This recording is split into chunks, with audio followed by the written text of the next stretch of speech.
તમે ગ્લાસને ચોંટાડે છે. કેવી રીતે ચોંટાડશે જોઈએ.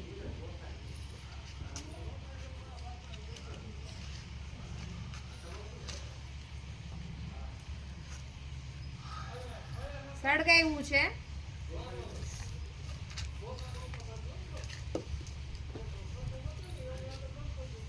સરસ સળગાવ્યું. પછી શું કરશો બેન?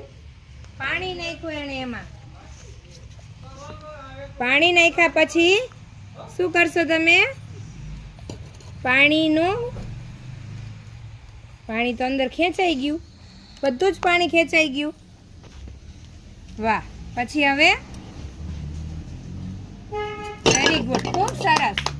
પાણીના અણુઓએ રકાબીને ઉપર તરફ ખેંચી લીધી. તમને ખબર છે કે પાણીના અણુઓ એકબીજા સાથે જોડાઈને એક સરસની પડની રચના કરે છે. આ પડે અંદર વાયુ પણ હતો. એ વાયુના દબાણના કારણે પાણીના અણુઓ જકડાઈ ગયા અને રકાબી છે એ ઉપર તરફ ખેંચાઈ ગઈ. સમજાઈ ગયું બધાને? ખૂબ સરસ. હવે